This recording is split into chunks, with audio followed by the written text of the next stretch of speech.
아들의 사기 결혼과 딸의 해외 도피 계획 알 거지 신세를 면하는 어머니. 저는 70대 최미란입니다. 제 인생의 모든 것은 두 아이를 위한 것이었습니다. 아들 지훈이는 명문대 법학과를 졸업해 대형 로펌 변호사가 되었고 딸 민지는 유능한 건축가로 자리 잡았죠. 남편 없이 홀로 아이들을 키우며 겪었던 수많은 고생은 아이들의 성공 하나로 모두 보상받았다고 생각했습니다. 그들에게 제 모든 것을 쏟아부었거든요. 제가 운영하던 작은 공방도 힘들게 모았던 노후 자금도 모두 아이들의 학비와 유학 자금으로 썼습니다. 그래서 저는 늘 자랑스러웠습니다. 내 자식들은 세상에서 가장 착하고 엄마를 아는 아이들이라고요. 하지만 제 인생에 가장 충격적인 배신이 찾아온 건 바로 그 아이들의 손을 통해서였습니다. 모든 일은 아들 지훈이가 결혼을 발표하면서 시작됐습니다. 상대는 재벌가 딸이라는 혜정이. 혜정이는 교양 있고 아름다웠지만 제게는 왠지 모르게 차가운 기운이 느껴졌습니다. 혜정이는 결혼과 함께 캐나다로 이민을 가고 싶다고 했고 지훈이는 당연하다는 듯 동의했습니다. 어느 날 아들과 딸이 저를 찾아와 환한 얼굴로 말했습니다. 엄마, 드디어 우리도 효도다운 효도를 할 수 있게 됐어. 엄마 평생 고생했잖아. 이제 우리가 엄마를 편하게 해드릴게. 엄마, 우리 세 식구가 한 집에서 같이 사는 건 좀 좁고 불편하지 않아? 그래서 엄마가 사시는 이 낡은 아파트를 팔고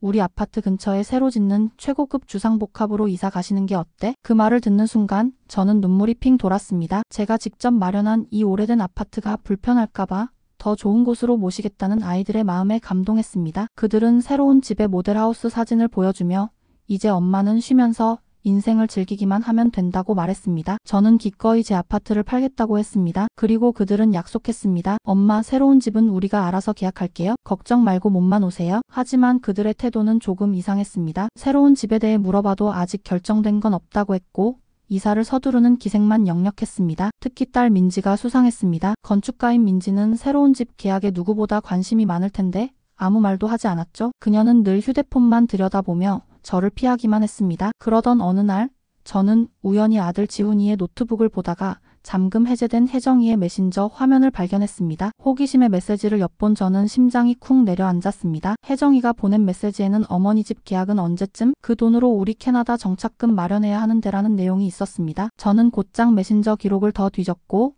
충격적인 진실을 마주하게 되었습니다. 아이들은 저에게 좋은 집을 마련해 주려는 것이 아니었습니다. 제가 집을 팔면 그 돈을 캐나다와 호주로 떠날 자신들의 해외 도피 자금으로 쓰려던 것이었습니다. 아들 지훈이는 혜정이와 함께 캐나다로 떠나 정착할 계획을 세웠고 딸 민지 역시 호주로 가서 사업을 시작할 계획을 짜고 있었습니다. 그들은 제가 노후에 편하게 살기를 바란 것이 아니라 제 모든 것을 빼앗아 자신들의 새로운 삶을 시작하려 했던 겁니다. 저를 갈 곳 없는 노인으로 만들어서라도 말이죠. 저는 며칠 밤을 잠 못 이루며 고민했습니다. 평생을 바친 내 자식들이 어떻게 나에게 이런 짓을 할 수 있지? 그 순간 저는 깨달았습니다. 그동안 아이들이 저를 사랑한다고 믿었던 것은 저의 착각이었던 겁니다. 그들에게 저는 그저 쓸모있는 도구에 불과했습니다. 자식들이 준비한 충격적인 배신 앞에서 저는 어떤 선택을 해야 할까요? 과연 저는 이대로 속아 넘어가 모든 것을 잃고 쓸쓸한 노년을 보내게 될까요? 아니면 이 지독한 계획을 막고 저만의 복수를 시작할 수 있을까요? 수상한 가족 여행의 진실, 사위가 건넨 의미심장한 말. 며칠 후 아들 지훈이와 며느리 혜정,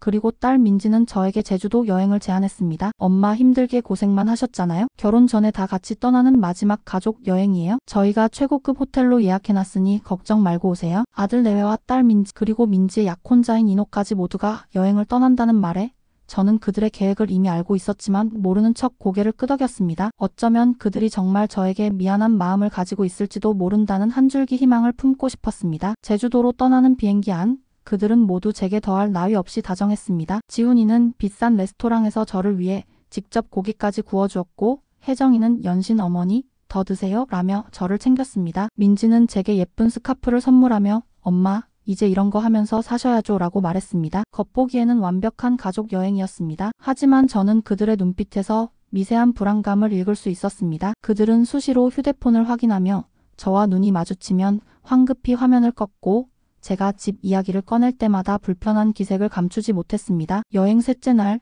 저는 혼자 밤바다 산책을 나섰습니다. 문득 뒤를 돌아보니 민지의 약혼자인 인호가 저를 따라오고 있었습니다. 저는 그에게 어색하게 웃으며 말을 건넸습니다. 인호 씨는 저처럼 밤바다가 좋으신가 봐요. 인호는 잠시 머뭇거리다 제 어깨를 감싸 안으며 뜻밖의 말을 건넸습니다. 어머니 정말 고생 많으셨어요. 저희가 조만간 모든 걸 정리해 드릴게요. 이제 정말 자유롭게 사세요. 자유롭게? 그 단어가 제 귓가에 맴돌았습니다. 인호는 제가 이 사실을 모른다고 생각하는 듯 했습니다. 그에게 자유란 저를 평생의 짐에서 벗어나게 해주는 것이 아니라 그들의 삶에서 저를 완전히 없애는 것을 의미하는 것 같았습니다. 마치 거추장스러운 짐을 정리하듯 저를 깔끔하게 처리하겠다는 뜻으로 들렸습니다. 그 말을 들은 저는 온몸의 피가 차갑게 식는 것을 느꼈습니다. 수상한 가족 여행의 숨겨진 목적을 완벽히 알게 된 순간이었습니다. 아이들은 제가 제주도로 여행 온 이 며칠 사이에 집을 팔아버릴 계획이었습니다. 제가 없는 사이 부동산 업자를 불러 매매 계약을 완료하고 잔금을 치를 준비를 하고 있었던 거죠. 모든 것은 이미 계획되어 있었습니다. 저는 그들에게 아무 말도 하지 않고 피곤해서 먼저 들어가 쉬겠다고 말했습니다. 호텔 방으로 돌아온 저는 곧장 변호사 사무실에 전화를 걸었습니다. 제가 이미 받아둔 부동산 등기부 등본을 확인하고 아이들이 얼마나 치밀하게 준비했는지 전부 털어놓았습니다. 변호사의 말은 저의 모든 의심을 확신으로 바꾸어 놓았습니다. 어머니, 따님과 아드님 명의로 대리 위임장이 들어왔습니다. 어머니 집을 처분하기 위해 저희에게 연락했더군요. 위임장은 어머니께서 자녀분들에게 주신 게 맞으시죠? 며칠 전 그들이 재산 관리를 쉽게 한다며 건넸던 서류가 바로 이것이었던 겁니다. 저는 이미 그들의 치밀한 계획에 발목이 잡혀 있었습니다. 그날 밤 제 눈은 피와 절망으로 가득 찼지만 이내 차가운 분노와 결의로 빛나기 시작했습니다. 그래, 너희가 나를 내다 버릴 계획이었으니 나도 내 식대로 정리해주마. 제 머릿속에는 그들의 모든 계획을 뒤집어 엎을 새로운 판이 그려지기 시작했습니다. 과연 저는 모든 것을 잃기 전에 그들의 계획을 막고 그들에게 뼈아픈 교훈을 줄 수 있을까요? 내 이름으로 받은 수수께끼 등기, 모든 것을 뒤집은 그 문서의 정체. 제주도에서 돌아온 후 저는 아무 일 없었다는 듯이 평온한 일상을 보냈습니다. 하지만 제 속은 이미 차가운 결심으로 가득 차 있었습니다. 아이들은 제가 그들의 계획을 눈치채지 못했다고 믿는 듯 했습니다. 그들은 이제 더 이상 눈치를 보지 않고 노골적으로 집을 팔 것을 종용했습니다. 엄마, 부동산에서 계속 연락 와요? 최대한 빨리 계약하고 싶다는데요? 엄마, 혹시라도 마음 변한 거 아니시죠? 저희 믿고 그냥 맡겨주시면 돼요? 그들의 조급함은 저를 향한 걱정이 아니라 하루라도 빨리 제 재산을 가로채고 싶다는 욕심으로 가득 차 있었습니다. 저는 그들의 눈을 똑바로 보며 고개를 끄덕였습니다. 그래, 이제 엄마도 다 정리하고 싶구나. 그리고 저는 곧바로 오랜 친구인 경희에게 연락했습니다. 젊은 시절 제가 운영하던 공방 근처에 살던 경희는 부동산 개발 관련 일을 하는 남편 덕분에 지역 개발 정보에 아주 밝았습니다. 우리는 은퇴 후에도 가끔 연락하며 지냈죠. 경희야, 내가 옛날에 공방 운영하던 그 땅 말이야. 아직도 내가 가지고 있는 거 알지? 그 땅은 제가 20년 전 공방을 팔면서도 남겨두었던 작은 공터였습니다. 아이들은 그 땅의 존재조차 모르고 있었습니다. 제가 그곳을 팔지 않고 묵혀둔 것은 단순히 옛 추억 때문이었습니다. 하지만 경희의 대답은 저에게 새로운 희망을 안겨주었습니다. 어머 순이야, 너 정말 대박 났구나. 거기 요즘 재개발 계획 확정돼서 값이 엄청 뛰었어. 지금 내놓으면 내가 사는 이 아파트 몇 채 값은 받을걸? 그 순간 저는 이 모든 비극을 통쾌한 반전으로 만들 수 있다는 것을 깨달았습니다. 저는 경희에게 모든 사정을 털어놓았고 그녀는 저의 계획을 듣고 말없이 도와주기로 했습니다. 며칠 후 아들 지훈이가 변호사답게 깔끔하게 정리된 서류 뭉치를 들고 왔습니다. 엄마, 여기 매매 계약서예요? 저희가 부동산이랑 잘 얘기해서 좋은 가격에 계약했어요. 이것만 사인하시면 돼요. 그는 제가 아무것도 모르는 바보인 줄 아는 듯 자신만만한 미소를 짓고 있었습니다. 저는 그 서류를 조용히 내려놓고 며칠 전 경희와 함께 몰래 처리했던 서류 봉투를 꺼내 탁자 위에 올려놓았습니다. 지훈아, 그리고 민지야, 너희는 이 집만 내가 가진 전부라고 생각했니? 아들 내외와 민지는 어리둥절한 표정을 지었습니다. 저는 봉투에서 서류를 꺼내 그들 앞에 펼쳐 보였습니다. 바로 그 수수께끼의 등기 서류였습니다. 서류에는 제가 소유한 땅의 지번과 면적, 그리고 최근 거래된 매매 금액이 적혀 있었고 그 금액은 그들이 계약한 아파트의 매매가보다 무려 10배나 큰 액수였습니다. 지훈아, 민지야, 엄마가 가지고 있던 게 이 집뿐이라고 생각했니? 너희가 캐나다와 호주로 도망칠 자금을 마련하려던 그 계획, 엄마는 이미 다 알고 있었단다. 이 집을 팔아서 너희의 자유를 위한 미천을 마련하려 했지. 그들의 얼굴은 순식간에 창백해졌습니다. 특히 변호사인 지훈이는 제가 내민 등기 서류를 보고 경악했습니다. 이어서 저는 결정타를 날렸습니다. 그리고 이 땅, 오늘 아침에 이미 계약을 끝내고 잔금까지 다 받았어? 너희가 공짜로 가져가려던 이 집의 수십 배 가치에 달하는 돈은 지금 엄마 통장에 안전하게 들어있단다. 그들은 아무 말도 하지 못했습니다. 그들의 눈에는 분노, 당황, 그리고 무엇보다도 자신들이 놓친 엄청난 돈에 대한 절망이 가득했습니다. 평생을 호구로 여겼던 엄마가 자신들보다 훨씬 더 큰 그림을 그리고 있었다는 사실을 깨달은 겁니다. 그 순간 저는 30년 동안 그들을 위해 살아왔던 모든 한을 토해냈습니다. 너희는 엄마를 버리려 했지만 나는 너희가 평생 잊지 못할 교훈을 남겨줄게. 이제 이 집을 너희 마음대로 해. 하지만 그 돈은 절대 너희 몫이 될 수 없을 거야. 과연 자신의 계획이 완벽하게 무너진 자식들은 어떤 행동을 보일까요? 그리고 이 충격적인 진실 앞에 그들의 가족은 어떻게 산산조각 날까요? 사라진 수십억, 폐허가 된 가족, 내 집을 돌려달라는 절규.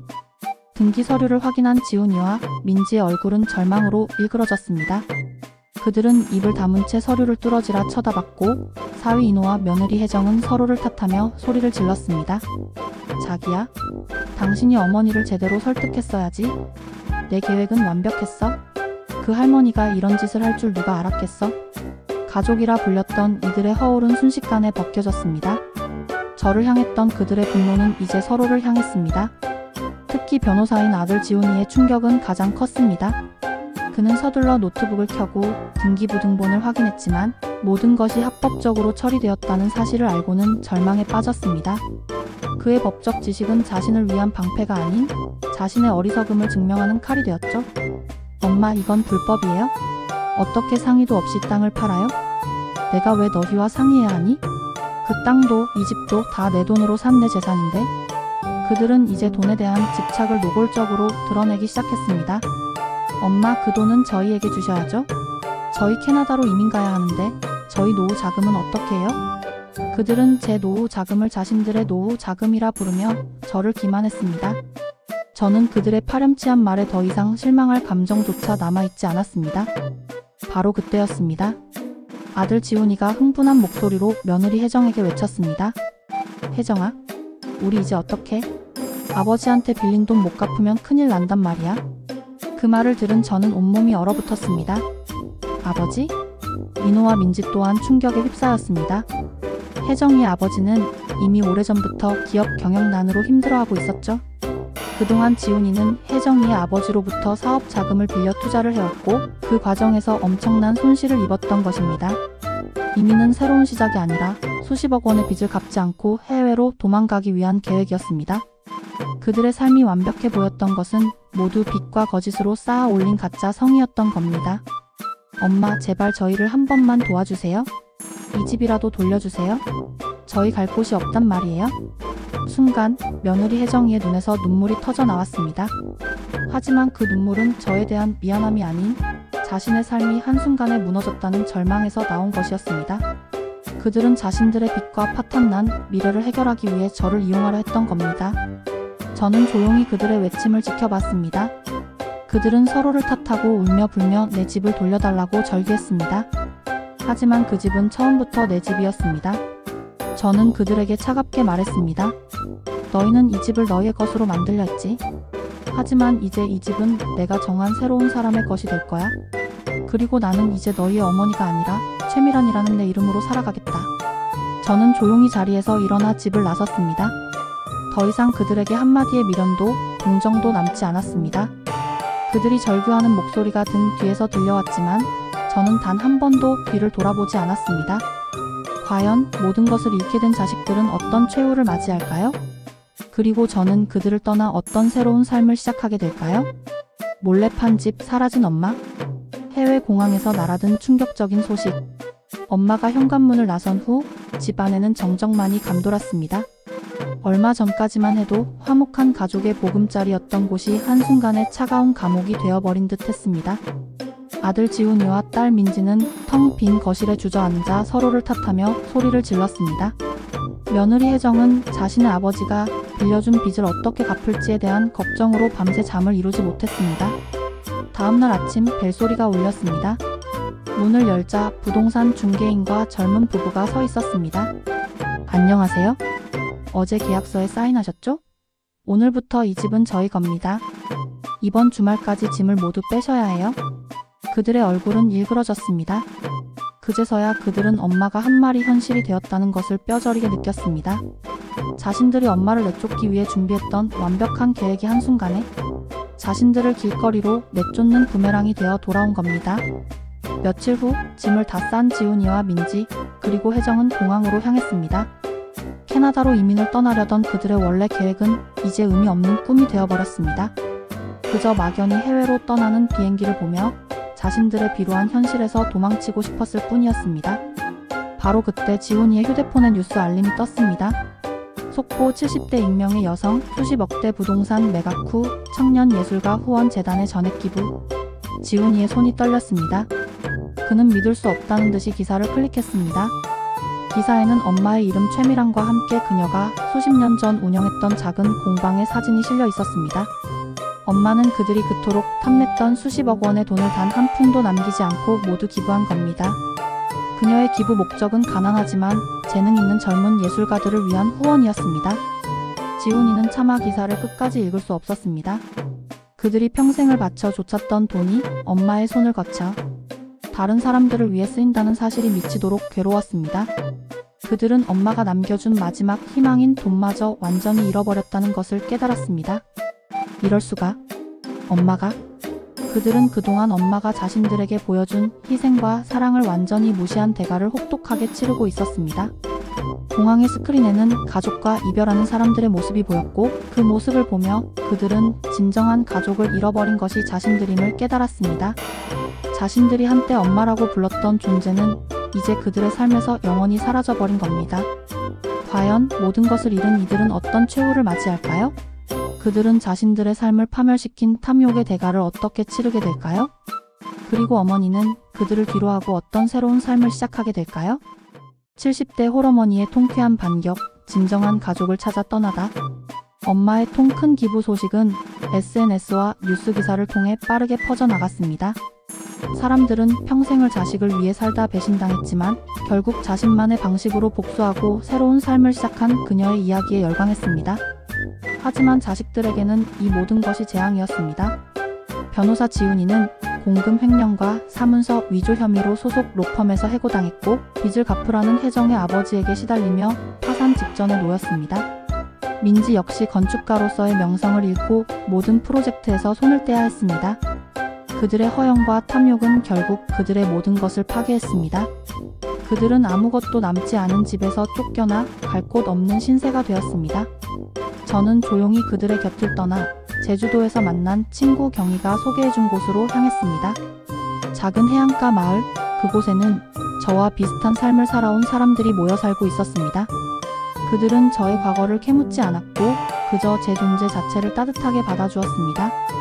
우리는 매일 아침 함께 바닷가를 산책하며 이야기를 나누고 텃밭에 채소를 심고 수확한 음식으로 소박한 밥상을 차렸습니다. 어머님, 오늘은 텃밭의 상추가 아주 싱싱하게 돋아났네요. 오늘 날씨가 좋으니 함께 해변에 나가볼까요? 그들의 따뜻한 말 한마디 한마디는 제게 잊었던 가족의 온기를 다시 느끼게 해주었습니다. 그들은 제가 30년간 잃어버렸던 저 자신의 이름 최미란을 불러주었습니다. 저는 제가 기부한 청년 예술가 후원 재단의 이사로 이름을 올리고 젊은 예술가들을 만나 그들의 이야기를 듣고 조언을 해주며 진정한 행복을 찾았습니다. 그들의 순수한 열정을 보며 저는 30년 전 공방을 운영하던 젊은 시절의 열정과 꿈을 되찾을 수 있었습니다. 어느 날 지훈이에게 연락이 왔습니다. 엄마, 제발 저희를 한 번만 봐주세요. 잘못했어요? 하지만 그의 목소리에는 반성보다 절망과 원망이 더 가득했습니다. 저는 그의 연락을 담담하게 끊었습니다. 더 이상 그들의 삶에 개입하지 않는 것이 저를 위한 것이고 그들에게도 진정한 홀로서기의 기회를 주는 것임을 알았기 때문입니다. 그들의 삶은 스스로의 탐욕으로 인해 파멸했지만 저는 진정한 자유를 얻었습니다. 혈육이라는 이유만으로 묶여있던 굴레를 벗어던지고 이제야 비로소 제 자신을 위한 삶을 살게 된 것입니다. 저는 조용히 바다를 바라보며 생각했습니다. 가족은 혈연으로 이루어지는 것이 아니라 서로를 존중하고 사랑할 때 비로소 완성되는 것이라고. 70대 저는 누구의 어머니도 누구의 아내도 아닌 오직 저 자신으로서 온전한 삶을 살고 있습니다. 이제부터의 제 삶은 오직 저를 위한 아름다운 여정이 될 것입니다.